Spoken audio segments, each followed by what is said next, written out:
October 3, 2010. Real Estate Capital Scoreboard October 2010.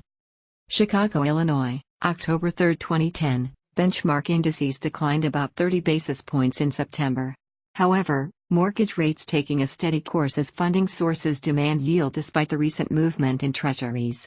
Alternative debt product options, for example, bonds, offer more competition, keeping pressure on yields and pricing at current levels. In summary, overall mortgage rates comfortably trade within the mid-4% range for longer-term mortgage featuring full leverage. Money for real estate investing is bountiful and lots of cash sits on the sidelines in search of the right deal, translating to the following trends. As market fundamentals continue slowly improving, banks and other financial institutions with excess real estate exposure are not selling assets very quickly, particularly properties with cash flow. The hottest income property markets with the fastest recovery prospects include the coastal core markets and major 24-hour urban markets with Washington, D.C., San Francisco, New York and Southern California at the leading edge. Oftentimes in the final bidding process for new deals, a handful of final bidders appear, but the disparity in pricing is wide among such finalists, indicating the investors still have very different expectations regarding market fundamentals. While prime property pricing is being bid up for new acquisitions, lenders restrict refinancing to loan-to-cost limits as cash out of equity is a key concern. Loan-to-cost restrictions hover at 75% or less, in most instances. The very best properties are trading close to replacement cost. More funds are considering new construction options for both debt and equity, especially for multifamily deals. Lenders are still very conservatively underwriting most loans with lower leverage, for example, 70% or less for commercial properties, providing the most common safety cushion for prudent sizing. However, since rates are so low and debt service coverage are high, many lenders are willing to loosen underwriting standards to include longer amortization schedules, more flexible prepayment provisions and other such tweaks.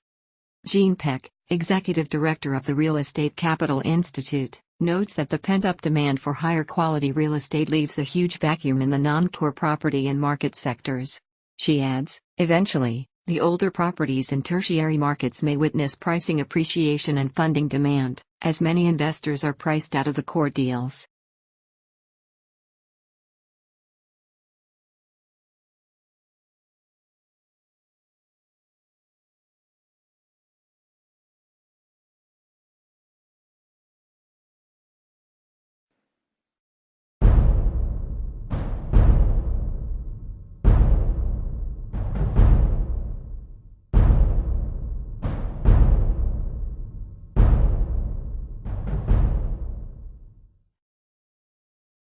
February 1, 2010. The Real Estate Capital Scoreboard February 2010. Modest job growth combined with controlled government spending discussions directly affect the current economic recovery, which is slowly trickling into the real estate capital markets. Policymakers are also helping by holding interest rates low at levels favorable for real estate markets. Funding activity is scant, but signs of new hope are emerging. During the month, some lenders slightly dropped mortgage spreads by a 10 to 25 basis points. Short-term loans remain relatively unchanged, while permanent loans now start at about 5.5% for multifamily assets and 6% for commercial properties. As lenders work out of their legacy problems, new funding goals surface which are moderately more ambitious than 2009. As has been the case last year, high-quality projects in major markets backed by excellent sponsorship and cash flow characteristics are most desired, especially based on low leverage of 65% of value. Since rates remain low and funds are scarce, lenders resort to more creative solutions to capture such limited opportunities, including offering mezz debt and applying net worth covenants. A renewed interest is arising in mezzanine programs, particularly for multifamily fundings. On a selective basis, funding sources can dip below the standard 125% debt service coverage threshold for loans already on the lender's balance sheet. Payment formats based on self-liquidating amortization schedules of 5 to 10 years and a maximum leverage is 80%. Net worth covenants are required on a selective basis to help protect lenders against problems associated with sponsorship versus the actual asset. For instance, the sponsorship should maintain a minimum net worth equal to the loan amount of which 10% or more is liquid. Non-compliance results in a loan default which is curable by principal paydown or additional credit support, For example, letter of credit. This structure is more difficult to enforce for partnerships with different principals, as well as larger institutional grade transactions.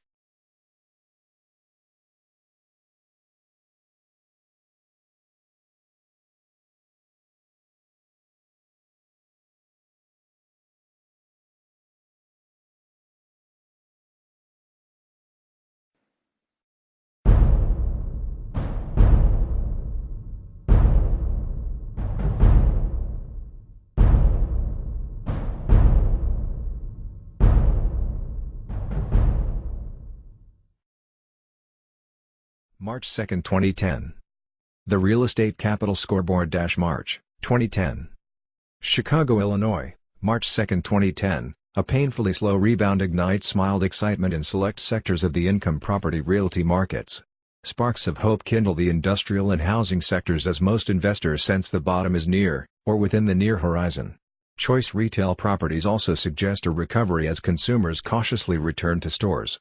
Office and lodging assets are bombarded with oversupply linked to shrinking demand, corporate cost-cutting and rising operating costs. Rising defaults plague legacy mortgage portfolios and many lenders still choose to stay on the sidelines to work out their portfolios. Banks are starting to liquidate non-performing assets. The agencies are tightening underwriting standards across the board using more conservative income and expenses, lower leverage, high debt service coverage. Yet hope springs eternal. Recovering from near collapse within the past 18 months, the capital markets are ahead of overall real estate fundamentals. The most important concern? More money than funding opportunities. Will the markets return to more liberal conditions? Probably not very soon, but some positive signs surface. Steady fiscal policy, repayment of government bailout monies, GDP growth, reduced job losses and recovering manufacturing contribute to growing optimism. Overall mortgage rate ranges start just below 180 basis points, starting to approach historical norms. Tightening spreads between conventional funding sources and agencies, now about 25 to 75 basis points for select apartment fundings, for instance. Overall interest rates and benchmark indices holding steady despite improving economic conditions and fear of inflation as noted by a mild reaction to the Fed's increase of the emergency lending rates late last month. Bidding is very brisk for prime multifamily and credit deals. Cap rates are clearly narrowing for best-in-class projects which should bode well for lesser quality assets as investors move down the food chain. More lenders returning to the market including life companies, banks and even CMBS players. The level of interest is conservatively more than double seen in the past year. Agencies and other select sources introducing mezzanine and more structured financing as part of the capital stack, the beginning signs of improving funding terms based on higher leverage. Gene Peck, of the Real Estate Capital Institute's advisory board, states denial is now being replaced with decision. Legacy funding sources and owners are starting to either restructure with fresh equity or liquidate.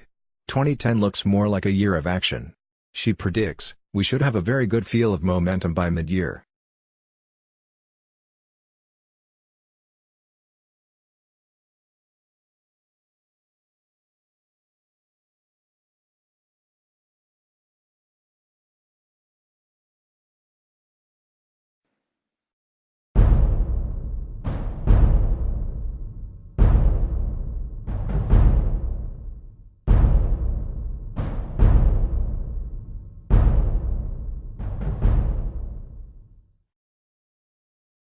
April 1, 2010. The Real Estate Capital Scoreboard - April, 2010. Chicago, Illinois, April 1, 2010. Realty capital markets continue on a slippery path of gradual recovery held up by the Fed's desire to keep benchmark rates unchanged, a policy upheld since December 2008. Yet bond investors are nervous and driving up spreads as Fed notes and bonds start to saturate debt markets and ultimately trending towards higher rates. In the past month, Treasury notes rate ranges climbed by 25 to 40 basis points, with shorter-term maturities showing the most movement. Ultimately, this trend leads to higher borrowing costs, but pressure to invest is driving down spreads over Treasuries.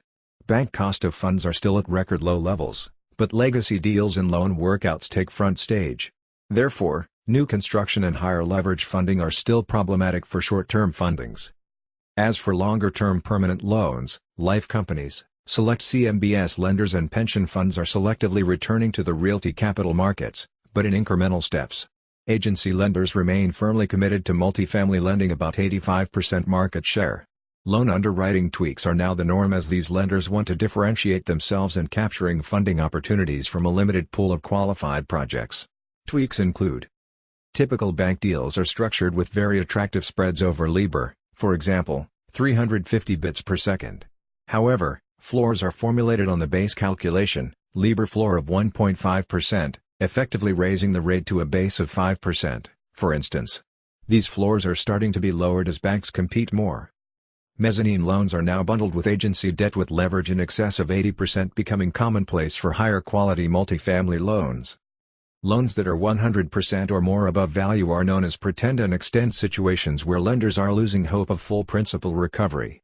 If more equity is contributed, bringing the leverage levels to 80 to 100%, financial institutions will usually cooperate with loan modification actions. Full leverage of as much as 75% of value is offered at premiums of 50 basis points or more in rate. While the premium is still costly, this tweak signals lenders' willingness to raise the leverage bar based on current values. The Real Estate Capital Institute's advisory board member, Gary Duff, notes, in a sign of renewed optimism, Wall Street re-enters the markets in its more traditional role of funding large and highly structured transactions, as well as ventures with debt/equity components. Duff suggests normalcy is returning at levels comparable to the late 1990s.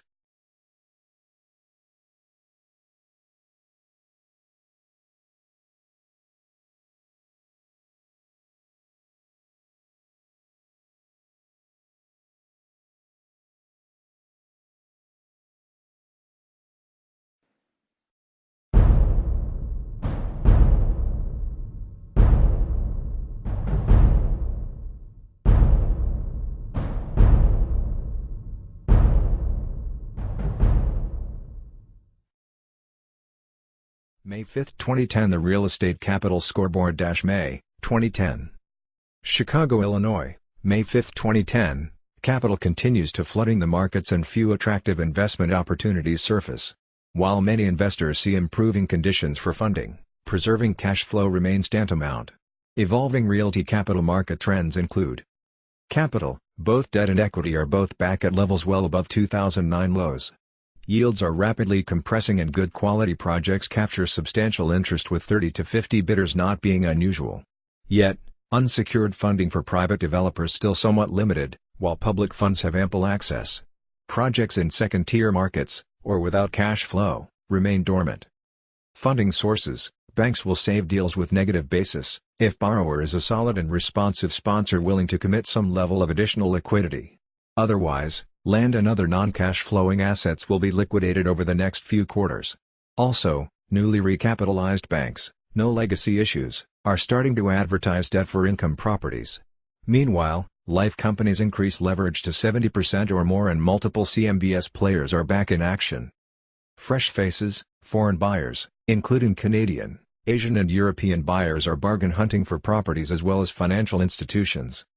Yields: lowest rates hover in the mid-5% range for long-term debt, 4.5% for short-term.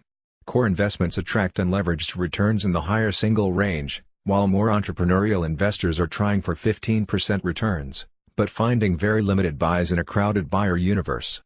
Buying mortgage notes emerges as a popular platform for distressed deals with higher yields, but many shy away from risks associated with potential title issues and prolonged court battles. New construction need public backing for generating substantial equity. Also, institutional and multifamily uses are justifiable, retail, office and industrial only on a very selective basis. Education, Fed and Medi-Cal, are the most attractive realty opportunities. Also, many believe it's the right time to look for entitled urban land, as infill remains hard to find. Protecting cash flow: tenants are very price sensitive and will sacrifice quality for substantial rent discounts. In fact, in many markets commercial property values decline to levels not seen in nearly 2 decades. Gene Peck, the Real Estate Capital Institute's director, cites like Humpty Dumpty, investors sit on piles of cash. These investors will either find profitable opportunities, or cushion any financial falls by paying down debt on existing holdings.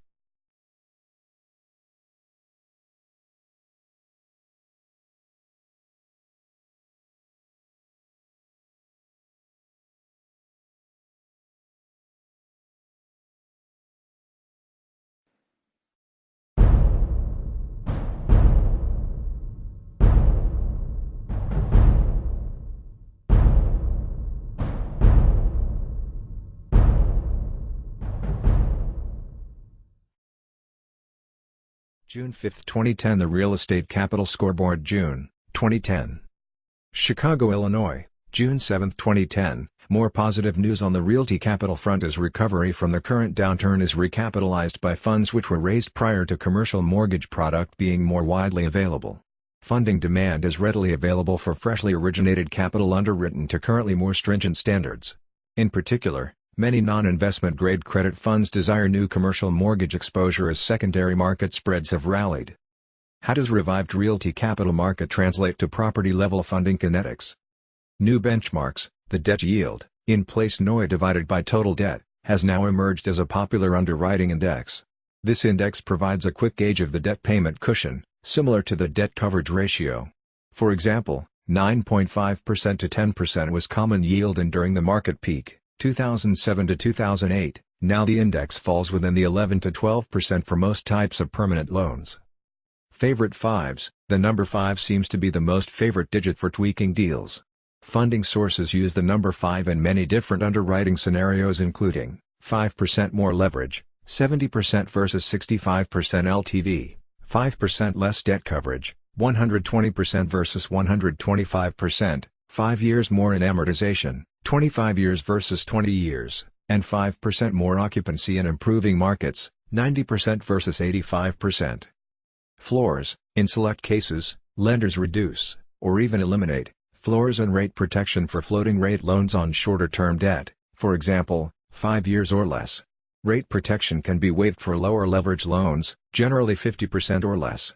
Simultaneously, rate floors are dropping to 3.5% to 4%, as funding sources favor quality over more realty risk.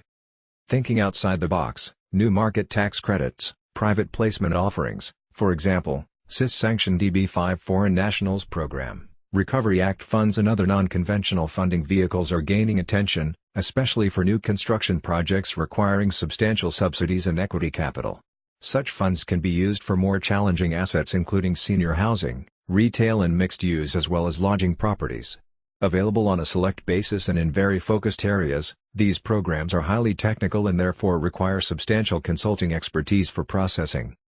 The Real Estate Capital Institute's advisory board member Aaron Gruen suggests many economic indicators are improving, indicating the worst of the Great Recession is behind us. However, while the capital markets are showing improvement and signs of increasing stability and recovery, asset-level performance improvement is spotty and inconsistent. Heightened volatility and uncertainty continues to reign. He adds, targeted risk analysis is especially important today, given that uncertainty and ongoing shifts in demographics, consumer behavior and variability in economic and fiscal performance between and within regions that can be expected.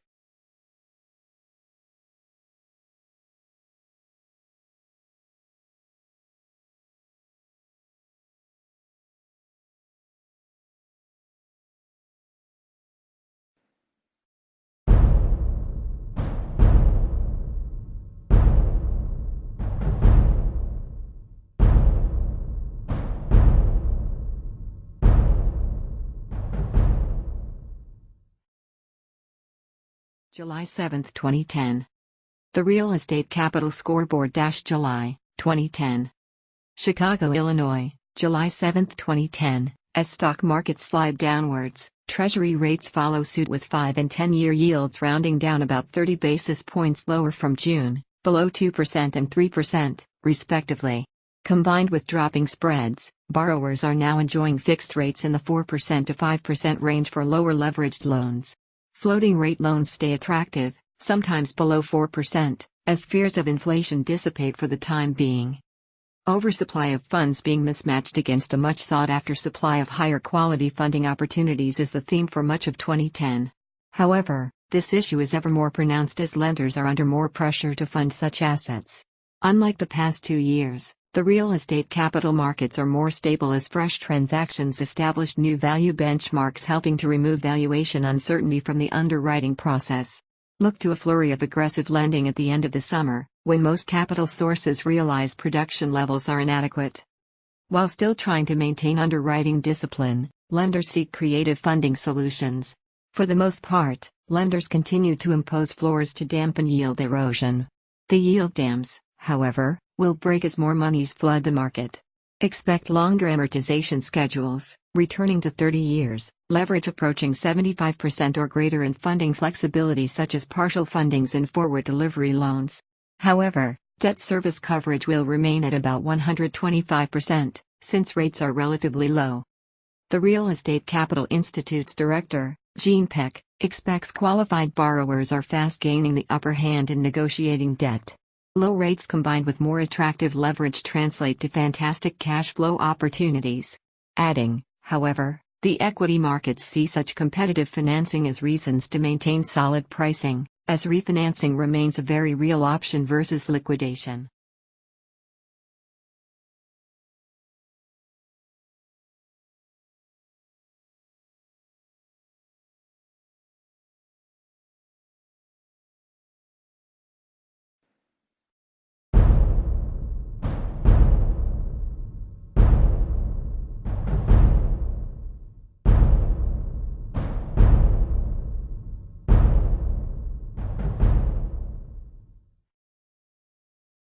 August 6, 2010. Real Estate Capital Scoreboard, August, 2010. Chicago, Illinois, August 2, 2010. Mid-year key economic indicators point to a more moderate recovery. During July, benchmark treasuries moved within a quarter-point range and settled lower by about 20 basis points for 5-year notes, while 10-year notes moved down less than 10 basis points, respectively. Mortgage spreads continued to barely tighten, netting slightly lower overall rates. Throughout the first half of the year, lenders have been scouring the realty markets in search of performing projects with stabilized cash flow. Yet limited opportunities may be found. Simultaneously, scant funding options are available for projects without cash flow performance. Few capital sources reach for deals on longer-term cash flow projects, unless substantial equity exists. With mortgage rates starting in the mid-4% range for longer-term debt of 7 years or greater, borrowers are migrating from floating rate to fixed rate debt. As rates are at historical lows, focus on loan terms, other than pricing, include the following. Loan-to-value sizing dominates underwriting funding limits, as debt service coverage ratios are relatively high due to low rates. Subordination and non-disturbance agreements are more important to lenders as various players in the capital stack, for example, mezzanine and preferred equity, take on new positions in situations where developer equity is reduced or eliminated. Real estate tax and insurance collection conditions are more stringent, with lenders seeking tighter control in case of default. Property insurance carriers must meet higher standards due to default within the industry. Unauthorized transfers are no longer covered by most title policies, adding additional recourse carve-outs. Skip Perry, Real Estate Capital Institute Advisory Board member, notes that lenders want quality loans, and are willing to sacrifice yield in return for safety of principal. He suggests, conservatively underwritten income property loans are precious commodities capturing premium pricing and terms.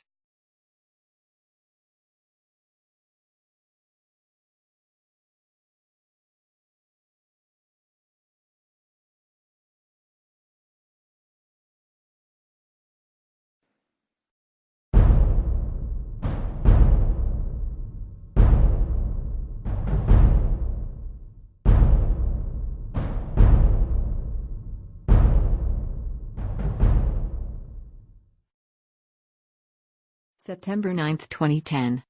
Real Estate Capital Scoreboard September, 2010.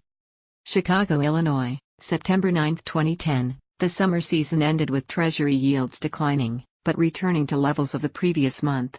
Yet, more lenders returned to the market and the agencies marched forward by offering even lower spreads by 20 basis points or more. Borrowers with high-quality, institutional projects are the winners within today's debt markets. However, a substantial disconnect exists for older projects in secondary markets as borrowers must accept higher pricing, less leverage and recourse. Observations for the month include capitalization rates sliding downward in tandem with lower mortgage rates and increased availability of leverage, up to 75% for many institutional-grade office, retail, industrial and apartment properties. Overall capitalization rates for multi-tenant, commercial properties, for example, office and industrial, are about 50 to 150 basis points lower than the beginning of the year, starting as low as 7.5%.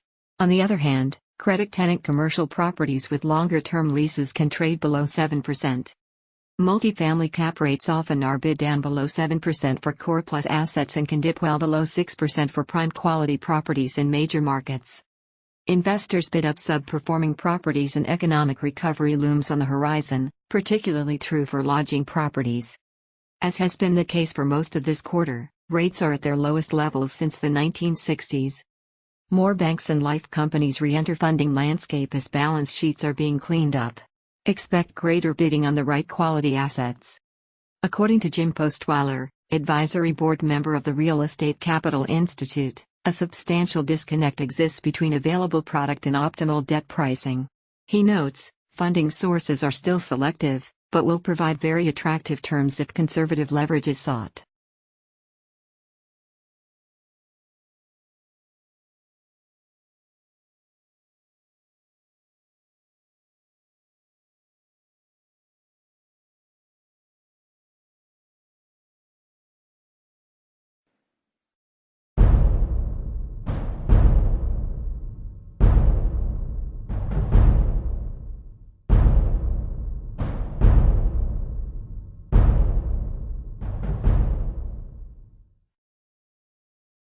October 3, 2010. Real Estate Capital Scoreboard October 2010. Chicago, Illinois, October 3, 2010. Benchmark indices declined about 30 basis points in September. However, mortgage rates taking a steady course as funding sources demand yield despite the recent movement in treasuries. Alternative debt product options, for example, bonds, offer more competition, keeping pressure on yields and pricing at current levels. In summary, overall mortgage rates comfortably trade within the mid-4% range for longer-term mortgage featuring full leverage. Money for real estate investing is bountiful and lots of cash sits on the sidelines in search of the right deal, translating to the following trends. As market fundamentals continue slowly improving, banks and other financial institutions with excess real estate exposure are not selling assets very quickly, particularly properties with cash flow. The hottest income property markets with the fastest recovery prospects include the coastal core markets and major 24-hour urban markets with Washington, D.C., San Francisco, New York and Southern California at the leading edge.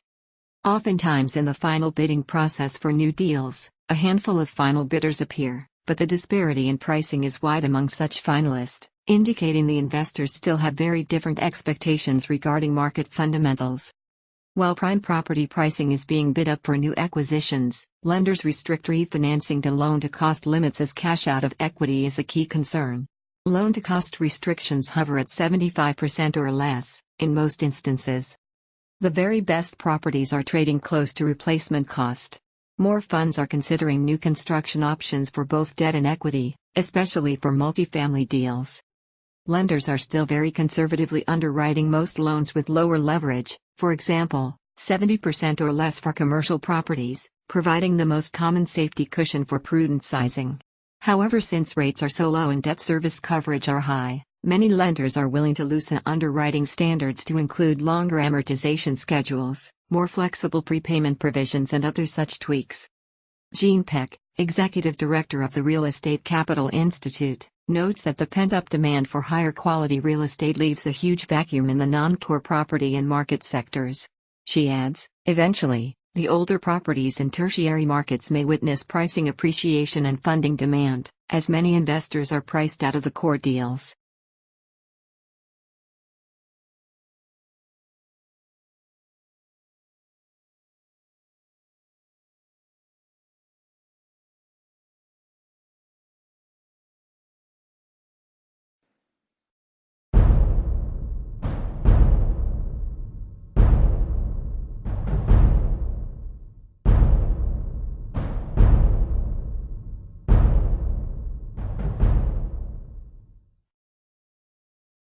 November 1, 2010. Real Estate Capital Scoreboard November 2010. Chicago, Illinois, November 1, 2010. Rates stay submerged at extremely low levels and the Fed moves to boost the economy. In October, overall mortgage interest rates moved by about 10 basis points higher.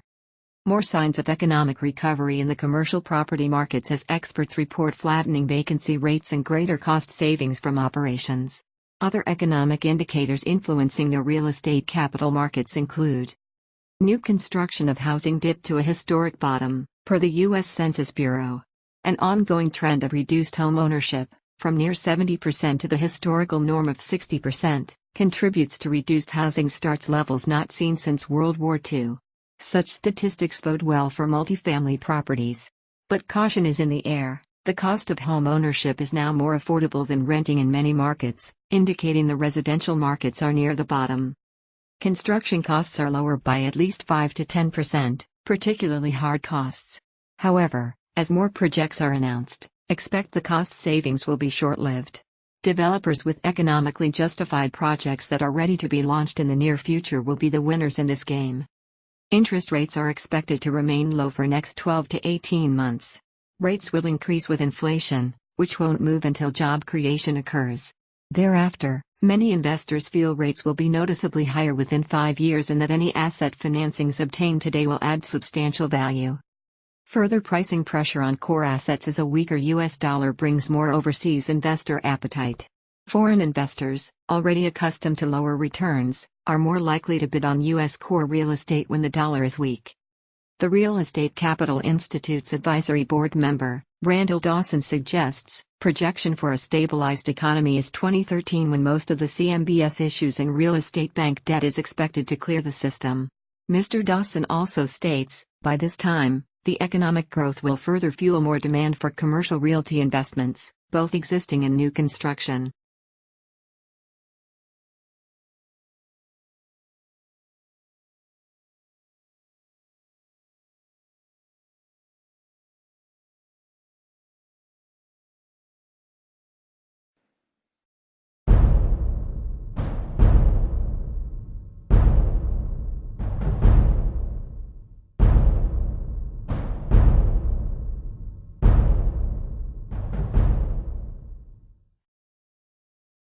December 2, 2010. Real Estate Capital Scoreboard December 2010. Chicago, Illinois, December 2, 2010. Real estate capital markets are improving, yet commercial mortgage delinquencies continue to rise for overleveraged properties still priced far above recovering values.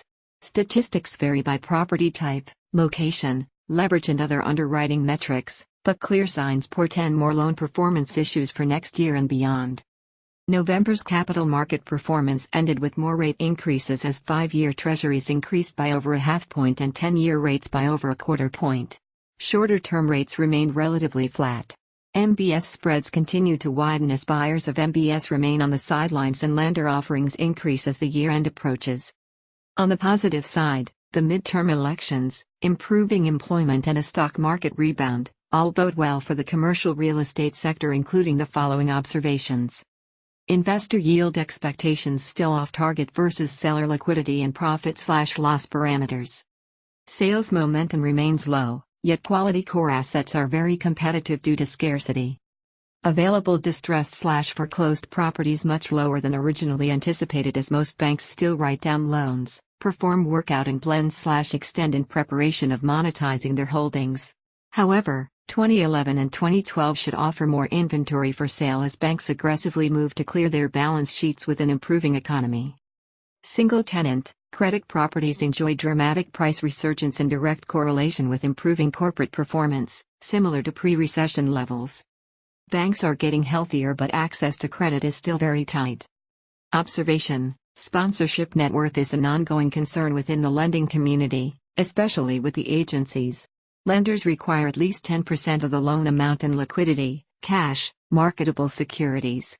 In addition, 401k, IRA, and unused credit lines typically do not qualify as part of the liquidity test. Overall, net worth benchmarks include about 30% to 60% of the loan amount, depending upon the funding amount.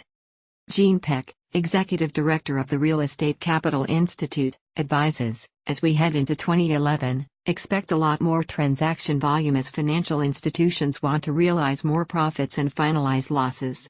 Peck also suggests, values for non-core assets will continue to suffer as more assets are unloaded into the market.